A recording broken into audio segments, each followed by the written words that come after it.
Yeah, I mean, I think internal connection is a huge thing. And organizations that we see most successful, the sales and marketing team work really well together. When done effectively, the marketing team should really fuel the sales funnel. And if sales sees that value and they can give the feedback into what is quality and what's working well and what's not, that creates a really predictable sales model and a really effective working relationship. Welcome to the Agents of Change, the podcast experience you've been waiting for your entire marketing career. Search, social, mobile, AI, blockchain, and neuromarketing. These are the Agents of Change, and so are you. Digital marketing success awaits, and your transformation begins now. Welcome to another episode of the Agents of Change podcast.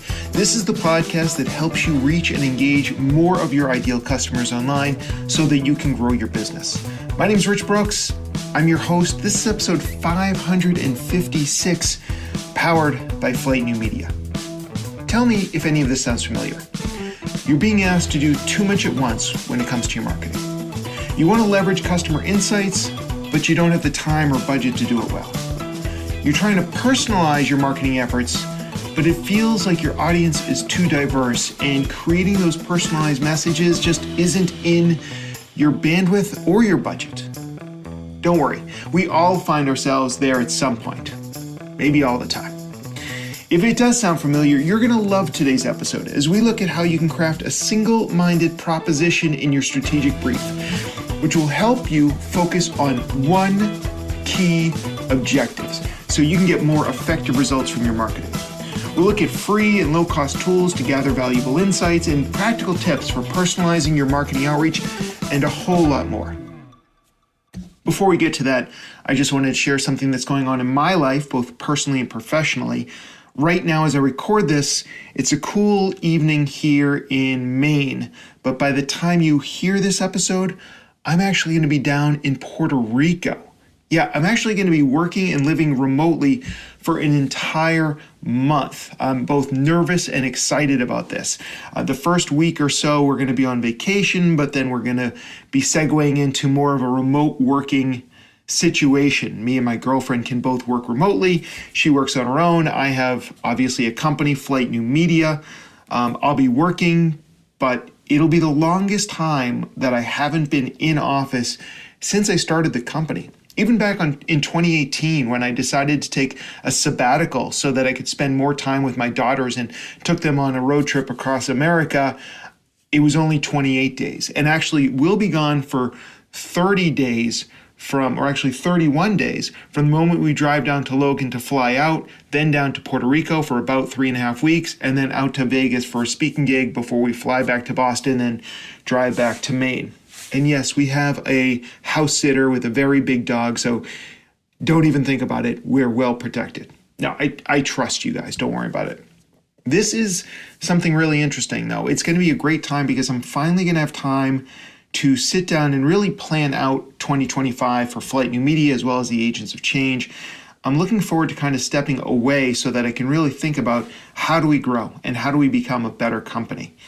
If you are thinking those same kind of thoughts, like you're trying to plan out your 2025, let me know.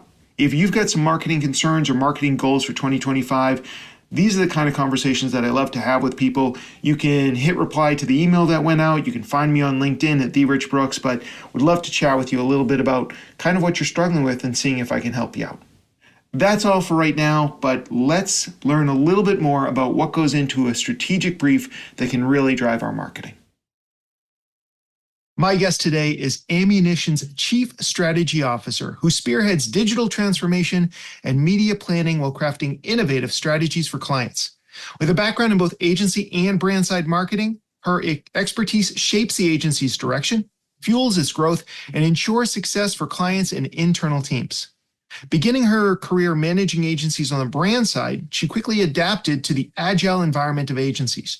She joined Ammunition in 2017 as his first employee, and since then the agency has rapidly grown, earning recognition as one of the Southeast's fastest growing agencies by Inc. magazine and in Atlanta by the Atlanta Business Chronicle.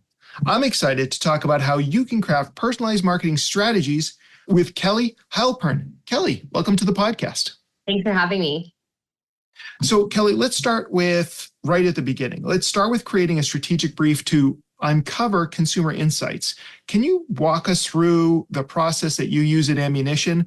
What does it look like, and what are the key elements that should be included in those briefs?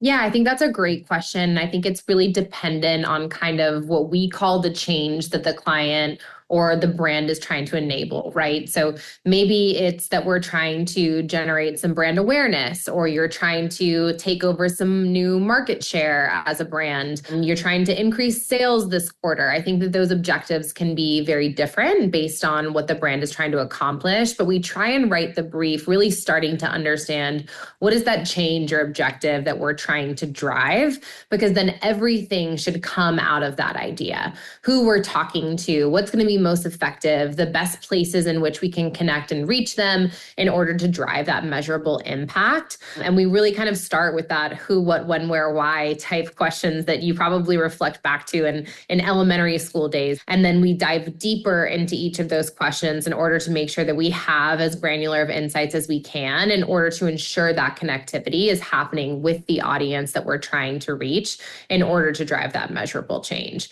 And that could really be, again, obviously impacted by the objective that we're trying to meet, right? But if that's a millennial home buyer, that's going to be very different than trying to drive, revenue sales on TikTok amongst Gen Z. So I think you have to really look at it through the lens of who is our audience? What are we trying to get them to do today or tomorrow that they're not doing today? And so then what can we craft from a strategic perspective in order to drive that change in behavior?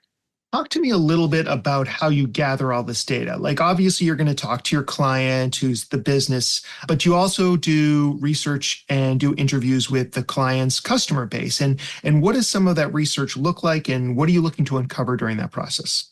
Yeah, again, very specific based on the needs, right? But I think that clients and the brand itself, internal stakeholders are a wealth of knowledge, whether it be someone C-suite in sales, from customer service, someone who's on the front lines.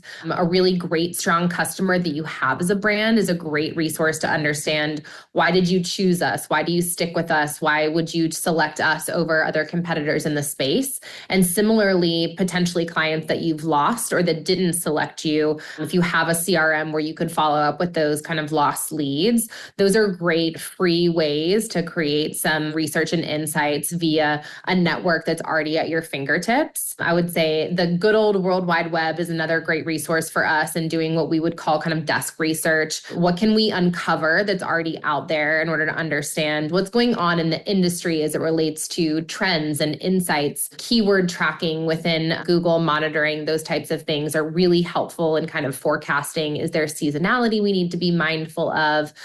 What are customers looking for from an inquiry-based perspective? How could that glean into the research and insights that we're putting together? And then, yes, we do actually do the actual resource component of it as well, where we are sourcing the research respondents and then hosting those more qualitative and quantitative research studies through surveys and then customer interviews as well. When you're doing this research, there could be different age groups or different demographics that the client thinks that they serve. Are they ever myopic, for lack of a better word? Are they ever not aware that maybe boomers or millennials are actually really good clients for them? And if so, how do we make sure that we capture that data from demographics that we may not have known that we're even serving? Yeah, I think a really great kind of resource for that is if the website's connected to Google Analytics. That's always a great starting point in understanding what your demographics really are. You can uncover a lot of information just literally from the demographics tab within that resource. It will show you the most common age group, the most common kind of gender, where they're located. Is it a major DMA type audience, or are we talking more rural? Are they engaging via a tablet, mobile? What kind of browser setting are they using? Those are really helpful indicators in understanding and uncovering who your audience is. And yes, there are cases where our clients will say, I didn't realize that this young audience was engaging, or that boomers are still very much included in our target audience. And I think that we live in a world today, because of the digital environment, where you can really see a very wide range from an age perspective. And that has really lended itself into the user experience of websites that we're seeing today, in offering not only a phone number for folks who definitely want to still pick up the phone and talk to a human being, but AI chatbots and FAQ sections on, resources of websites. So you start to see how preferences by age group or demographic come to life in a digital space. Awesome. And I'm guessing beyond just GA4 reports, we could also be looking at our social media, which also could be giving us some insight into what the different demographics are that are engaging with us on those different platforms as well. Absolutely. Yeah. It really kind of depends what you're doing from an advertising and marketing standpoint and where you're plugged in. The social platforms, Meta has a lot of demographic research that you can tap into. LinkedIn does as well. So dependent on kind of where you're connected from an analytics standpoint, there are certainly some free platforms where you can start to uncover, or at least get an initial perspective as to who your target audience is today.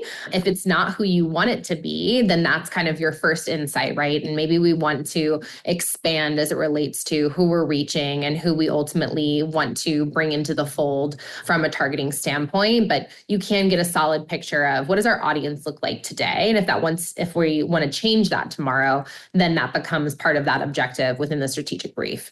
And obviously, there's been a lot of push in the last few years towards privacy. And we see this on Apple. We see this coming from Europe and California, to giving people more control over how their data is being shared. You've been doing this since at least 2017 with ammunition, been probably doing it before that. What changes have you seen that is either making your job easier or making it more difficult, and you're having to make more assumptions, as there has been this move towards data protection and privacy over the past few years? I may be an outlier in the media community, but I am a huge believer in the data and privacy laws. I think that for our audience to feel protected of their data, for me as a mom to feel, safe with data that's out there, I think it's important for users to be able to control what information is readily available. And ultimately, what we're trying to do as brands is try and aid the customer in making the right decision for them. And we obviously believe that our brand, our product, our service is the right decision for them by using those targeting parameters. I think that those targeting parameters are now smarter, now based on kind of the user getting involved to say, yes, this is the type of website, service, platform that I want to share my information with, so that I can be fed recommendations that suit my needs or can potentially solve problems for me. I think it makes media more effective, right? If we're now serving impressions that are falling on eyes that are ready to consume that type of media for the thing that we're trying to push, then it's more actively accepted, just versus a ton of media waste. So I think having that control has certainly changed things. Certain platforms' targeting parameters have changed quite a bit, where others have kind of tightened. I would say others have brought in new opportunities around contextual search and making sure that, again, we're really meeting people where they are and where they want to be served content that's going to be useful for them versus interruptive. All right. Now, we've talked a little bit about how we can gather a lot of this data, give us a better picture. Once we gather these consumer insights, what's the process for turning that information into an actionable marketing plan? That is the tricky question, isn't it? So I think that we use a phrase internally called a single-minded proposition, and we try and kind of bury everything into one sentence. And that's what we hand off to the creative team in order to kick off messaging or the actual creative execution of a campaign. Whatever's going to be put out into the market needs to come from this one objective statement. And if you can boil down kind of what you're trying to accomplish within one statement, it's not that I'm throwing 12 tennis balls at you at once and expecting you to catch all 12. If I throw one at you, you're most likely to catch it. So certainly there's the kind of reasons to believe that we'll will then support that single-minded proposition. And we kind of start there. What is the laundry list of reasons that I might support this brand, or why it's the right choice, why it's the right choice today and it wasn't yesterday? And then how can I start to eliminate those things based on another competitor can also say the same thing? Or maybe we're not the best at representing customer service, so we're not going to go with that first because we know that's not our single leg to stand on. But when we kind of go through it and we start to uncover, this is the one thing that we can say, do, and represent better than anybody else, that becomes kind of this North Star for the brand and the strategic brief that then the creative team, the brand, whoever is kind of executing then the next step can always go back to this one statement and say, this is kind of our North Star. We've talked about that many brands may have multiple audiences, and just to use age groups, it could be boomers versus Gen X versus Gen Z. Is that one message, a single-minded proposition, is that good for all these groups, or are we crafting that single-minded proposition, that North Star for each one of our core audiences? We think when done effectively, it should really serve for everything, right? So let's pretend that the single-minded proposition is, Agents of Change is the very best podcast that ever existed. And if you miss an episode, you're going to be lost in the industry today, right? So then that message might be curated for a marketer and for an agency leader versus someone emerging into the industry that's trying to get up to speed on the latest and greatest. So the messaging from what might come into a LinkedIn post versus a TikTok video versus what someone sees on adage.com, that message might change. The creative that might lead them to exploring the podcast and subscribing. That's the part that gets curated, but ultimately it's all laddering back up to that SMP, regardless of audience, regardless of placement. All right. Makes sense.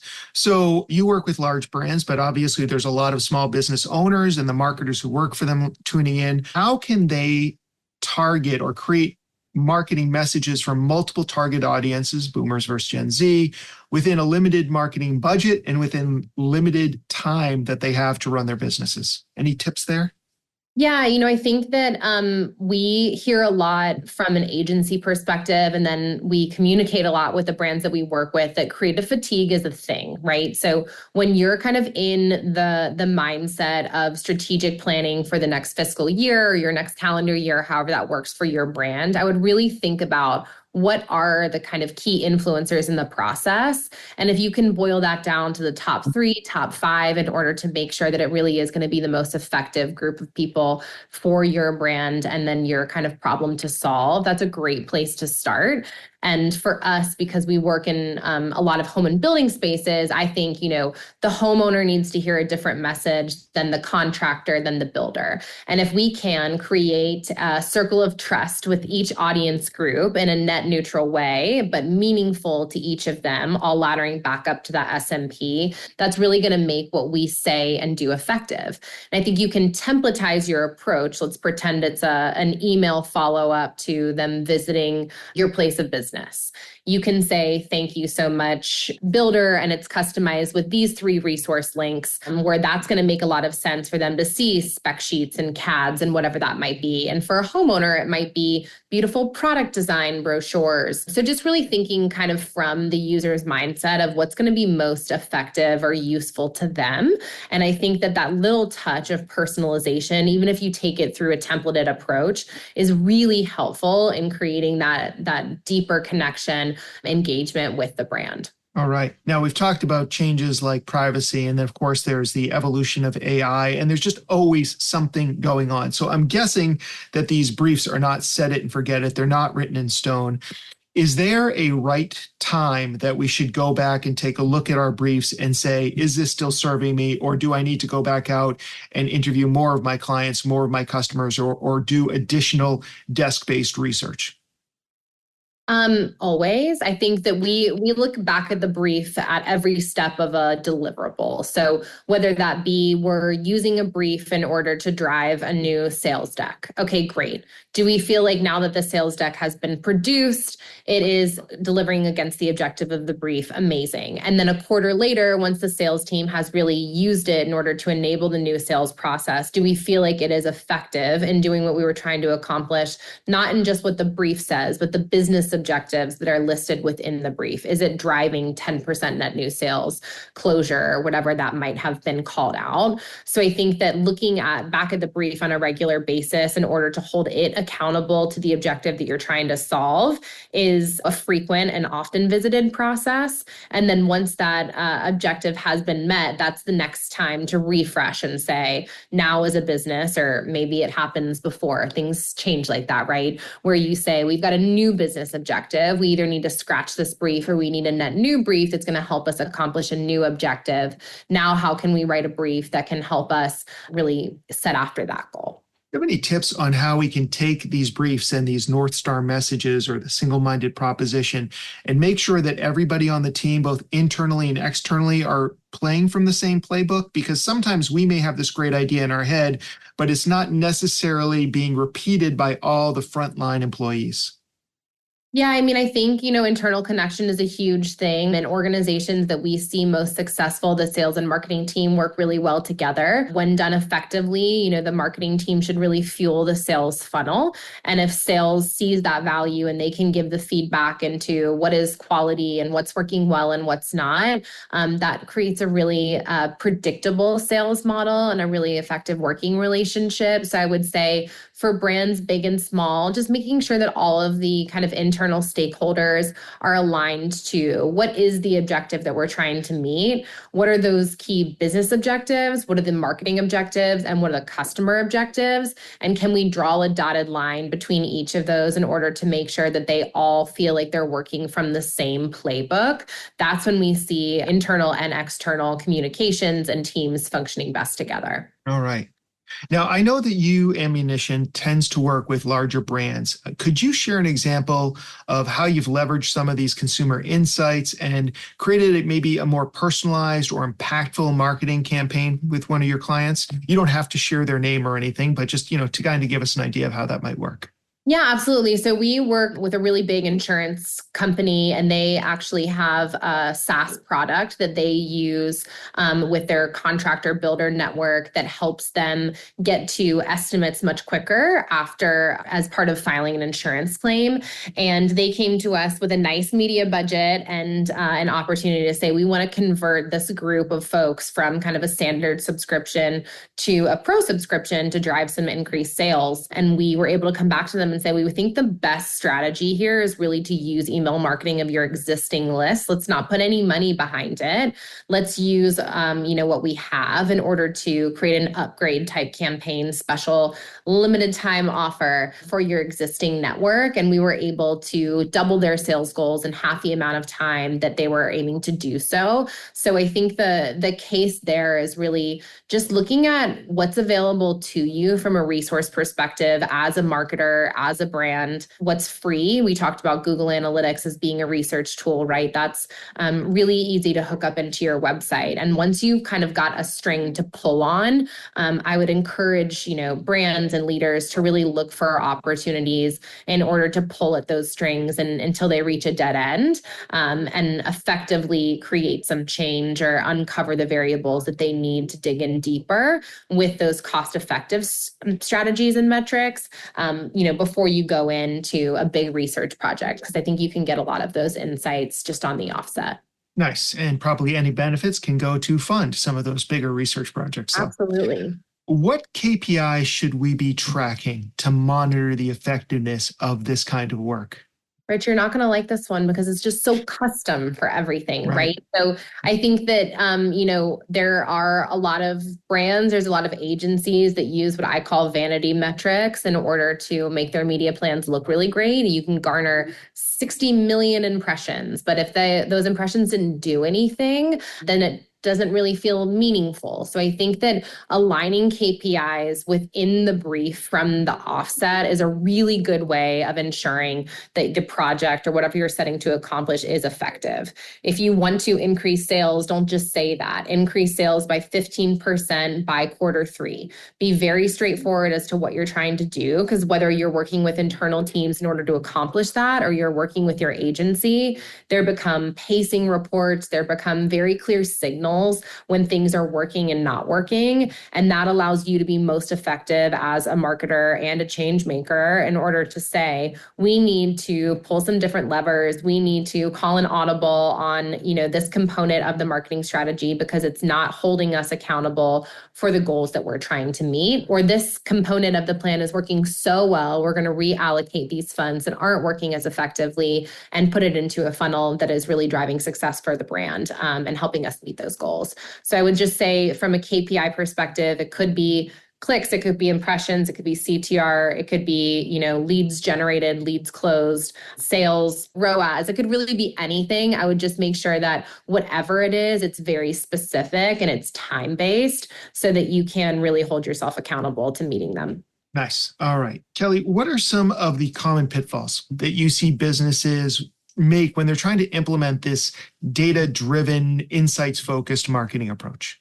I would say probably just using those vanity metrics, right? So when you're trying to really, I think, transform into a digital space, there's just a lot of overwhelming potential tactics and platforms to explore. And there's a little bit of a gold rush to the bright and shiny things. There's AI now. We have to have AI incorporated on the website in some way. Maybe not. So I think that, for brands that are looking for ways to potentially tap into trends, tap into digital infrastructure, I would try and look at each of those elements and say, what is the business objective that this campaign, this idea from the agency is really going to drive? And if you can answer that question, then great. You should run it down. You should absolutely then hold it accountable to that goal. But I think that the pitfalls right now that we're seeing from an agency point of view is really just the chasing after shiny things without understanding really what is it going to do in order to support the business. And I think that that's where budgets get cut. I think that that's where brand leaders get into hot water, right? Is when they can't show what they were able to do from a change standpoint in driving success for the brand. All right. And I will say guilty as charged when it comes to chasing shiny objects. That actually kind of leads into, I'm curious to know how or if you've implemented AI into this, because I know that AI can be great for finding patterns, especially in big data sets. Are you finding that you and your team in ammunition are leveraging AI for some of these, or are you still doing more things by hand? And what other evolutions do you see coming down the line when it comes to this type of work? That's a big question. Yes, we've got an AI committee at the agency, which I'm sure everyone has a fun kind of use of AI at the agency space at this time. But, for us, I think that we really started using AI to look for ways that we could be more efficient in what we're doing. So instead of potentially having, someone taking notes in a meeting, we have a note taker that then synthesizes those notes. And then that started to be useful in research interviews where we could look for patterns and insights that are coming through in order to create some patterns and understand where there's similarities and differences as part of that research process. So we're kind of using it as a playground, finding how can we take what started as potential efficiency opportunities and then work that into spaces where there's alignment. And from a research perspective, I think that AI is really good at synthesizing, but from our researchers and analysts, all of that work is still done really manually. I think it's important for that human touch to weigh in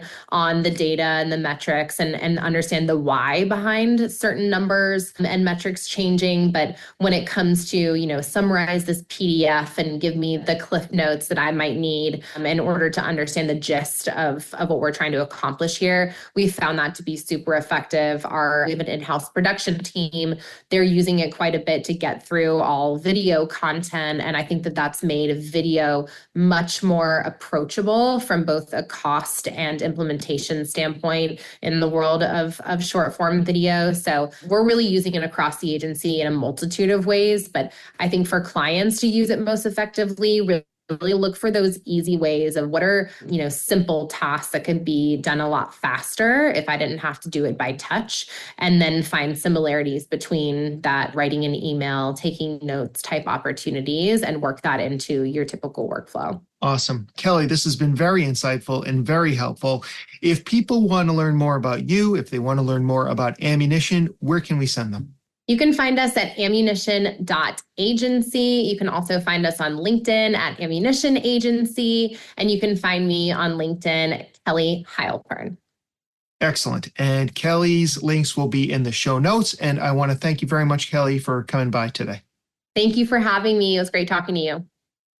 Lots of great ideas from Kelly, but if you missed any of them, don't worry because we've got your back. Just head on over to theagentsofchange.com/556, where you'll find the episode, the full transcript, a blog post, show notes, and a whole lot more. And again, that's theagentsofchange.com/556. And don't forget, if you're looking for help with your marketing in 2025, I'd love to talk with you. Just reach out to me and we'll make it happen because I want you to be an agent of change. Don't miss another thrilling episode of the Agents of Change podcast. Be sure to subscribe on your favorite podcasting platform.